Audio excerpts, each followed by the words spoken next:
দেখেছি যে আজকে বা গতকালকে থেকেই আমরা শুনতে পাচ্ছি, যেহেতু চীনের প্রেসিডেন্ট প্রধানমন্ত্রী দুজনের সাথেই দেখা হয়েছে এবং চীনের প্রেসিডেন্ট খুবই সম্মানজনকভাবে এই সফর আসলে সম্পন্ন করেছে আমাদের বাংলাদেশের প্রধানমন্ত্রী। ওনার প্রথম সফর আমরা যতটা আশা করেছিলাম তার থেকে বেশি সাফল্য পেয়েছে। তো সেই হিসেবে আপনার কাছে কি মনে হচ্ছে যে চীন যে আশা দিয়েছে এবং কতগুলো দুটো চুক্তিও হয়েছে, কিছু এমইও হয়েছে, সেগুলোর ব্যাপারে বা কোন দিকটি আপনার বেশি সাফল্যজনক মনে হচ্ছে আপনার কাছে একটু শুনতে চাই। খুবই গুরুত্বপূর্ণ আমাদের রাষ্ট্রীয় জীবনের জন্য। মাননীয় প্রধানমন্ত্রী জনাব তারেক রহমানকে আমি ধন্যবাদ দিই যে তিনি চায়নার সফরটা করেছেন। এইটা মালয়েশিয়ার সফর ছিল ভিন্ন কারণে, আমাদের ম্যান পাওয়ারের ব্যাপারে, এটাও ঠিক হয়ে যাবে হয়তো কিছুদিন পরে। আনোয়ার ইব্রাহিম সাহেব অত্যন্ত উঁচু মাপের লিডার, স্টেটসম্যান। উনি আনোয়ার ইব্রাহিম সাহেবের সঙ্গে আমাদের অন্যান্য রাষ্ট্রপ্রধানদের অনেক ভালো সম্পর্ক ছিল, যেমন প্রেসিডেন্ট জিয়াউর রহমানের ছিল, বেগম খালেদা জিয়ার ছিল, আরো অনেকের ছিল যারা রাষ্ট্রপ্রধান ছিলেন। তো সম্পর্কটাও আনোয়ার ইব্রাহিম সাহেব এটা স্মরণ করেছেন, আমাদের মাননীয় প্রধানমন্ত্রী সামনে বক্তৃতায় বলেছেন।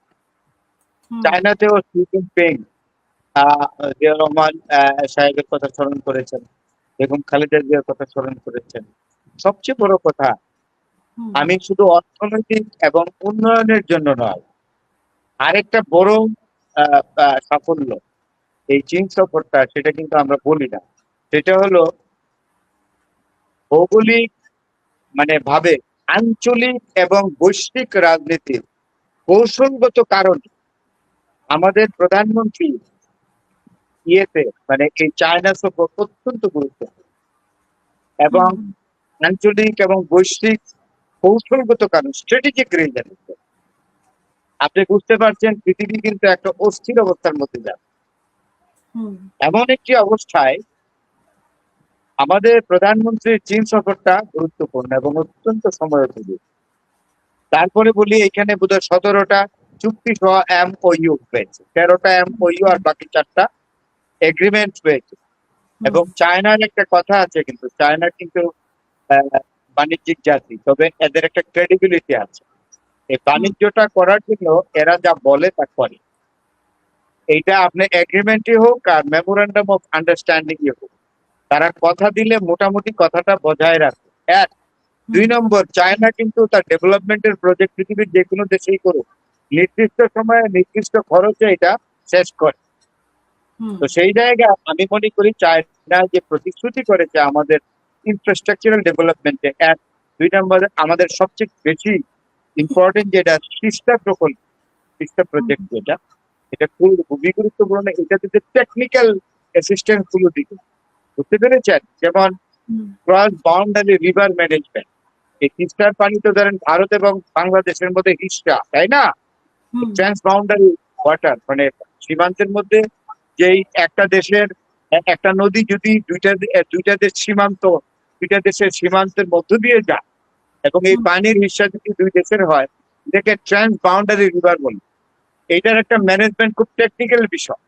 আর টেকনিক্যাল বিষয়ের জন্য যদি এই দুইটা রাষ্ট্র পানির শরিক, দুইটা রাষ্ট্র কোনো একটা যদি আপনার সাথে কোঅপারেট না করে, একটা আরেকটার সাথে, এক দেশ আরেক দেশের সাথে যদি হিস্সাদারি, হ্যাঁ, অর্থাৎ দুটা দেশ এর একটা দেশ, যে কোনো একটা দেশ যদি নন কোঅপারেট করে, তাইলে ট্রান্স বাউন্ডারি রিভার ম্যানেজমেন্টের প্রবলেম।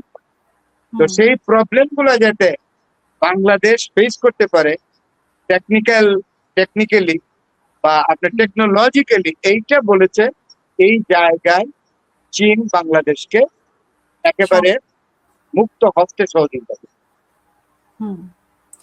এবং সামনে এটা কিন্তু খুবই ট্রান্স বাউন্ডারি রিভার, এটা পৃথিবীর বিভিন্ন দেশে এই নিয়ে কম বেশি গোলমাল থাকে, যে একটা নদী যদি দুইটা দেশের সীমান্তের মধ্য দিয়ে বয়ে যায়, তাইলে কিন্তু ঝামেলাটা লাগে। তো সেই জায়গায় যদি আমি মনে করি যে আমাদের তিস্তা প্রকল্পে trans boundary management is very important. আমাদের ইলেকট্রিসিটি ডেভেলপমেন্টে যদি চায়না আমাদেরকে সহযোগিতা করবে, এছাড়াও আমাদের শিক্ষা ক্ষেত্রে বলেছে, আরো অন্যান্য শিল্প ক্ষেত্রে বলেছে, তারপরে কালচারাল ক্ষেত্রে সহযোগিতা করবে। কারণ এখানে একটা ল্যাঙ্গুয়েজ বোধ আছে, কি ল্যাঙ্গুয়েজ যেন এটা, এইটার আমি ভুলে গেছি এখন। ম্যান্ডেলা না ম্যান্ডিয়া ল্যাঙ্গুয়েজ না কি যেন, এটার উপরে তারা কাজ করবে। আর স্বাস্থ্য খাতে চায়না একটা কমিটমেন্ট দিয়েছে, যেটা খুব জরুরি আমাদের। যেটা তারা আগেই বলেছিল যে আমাদেরকে বড় একটা হসপিটাল করে দিবে, একটা না বোধহয় একাধিক, কয়েকটা হসপিটাল করবে অনেক শয্যা বিশিষ্ট, এবং সেইখানে চাইনিজ ডক্টররা প্রথম আসবে, তাদের কাছে উন্নত চিকিৎসার প্রশিক্ষণ নেবে আমাদের বাংলাদেশের চিকিৎসকরা।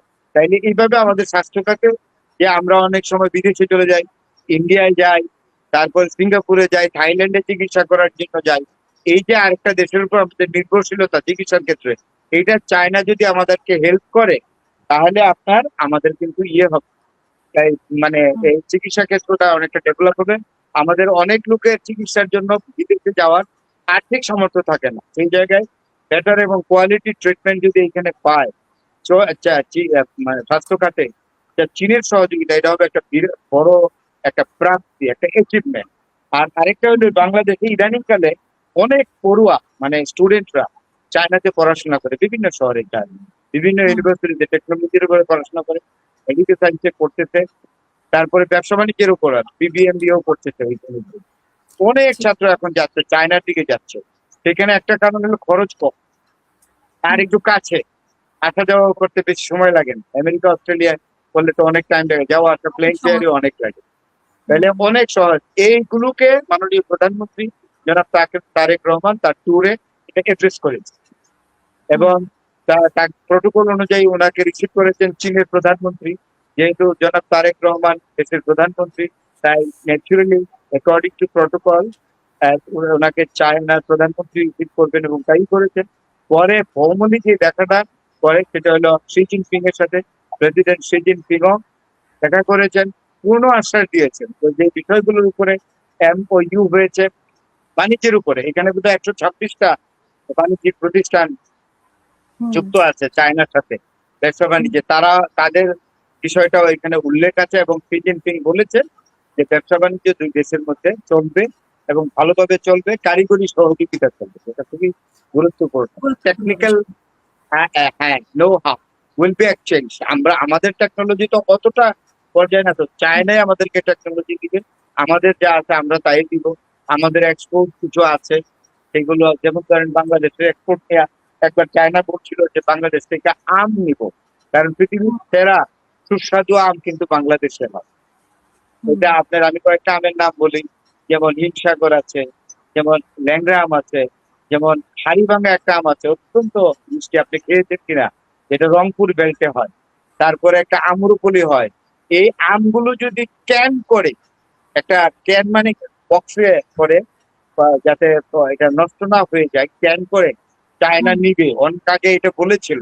তা আমরা কিন্তু একটা সিজনাল এক্সপোর্ট এখানে করতে পারি ফ্রুটসে। চায়নাতে প্রচুর ফ্রুটস হয়, কিন্তু আমাদের দেশে আমও হয়, কিন্তু আমাদের দেশের আমের ফ্লেভারটা একটু ওয়ার্ল্ড ফেমাস, সেটা সবাই জানে।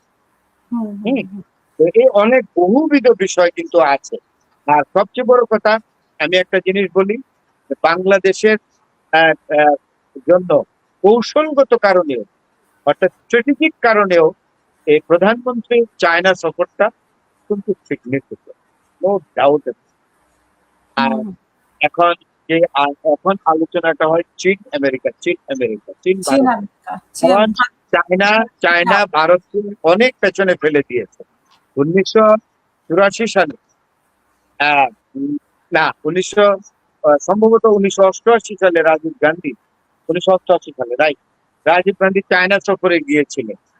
তখন দুই দেশের অর্থনীতি একটু কমে ছিল, মানে চায়নার চেয়ে ইন্ডিয়ার ইকোনমি অত বেশি দুর্বল ছিল না, কম দুর্বল ছিল।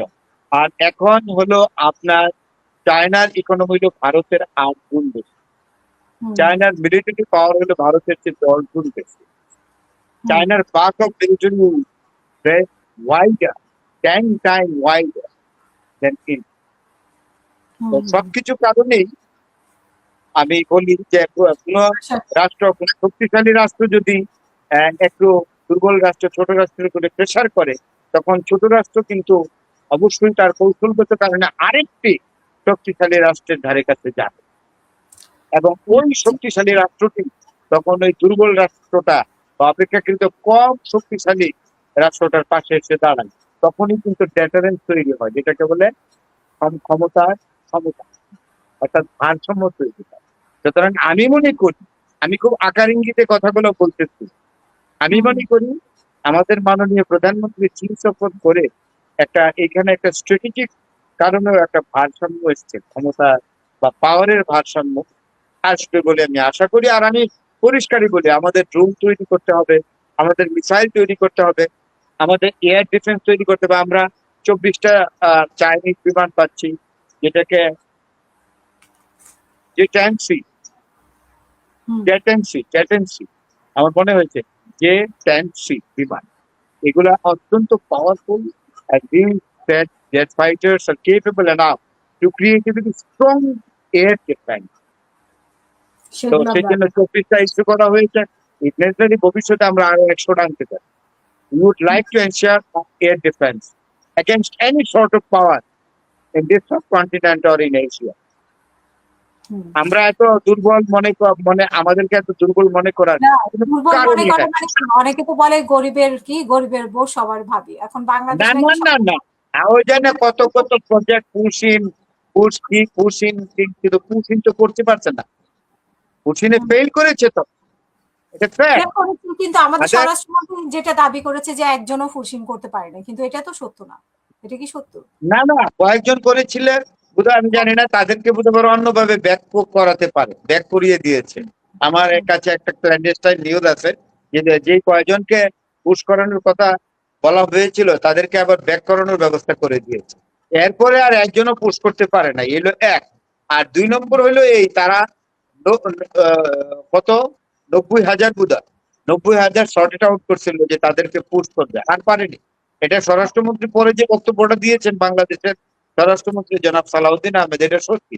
এরপরে আর পুশ ইন করতে পারে নাই, কারণ আমাদের বিজেপিও দেখলাম, আমাদের যে BJP border guard of Bangladesh, they are very strong, exactly, and formidably face all the odd situations coming from BSF, no doubt about তারা it. তো দাবি করেছে, আপনি নিশ্চয়ই Suvendu I congratulate the border guard of Bangladesh.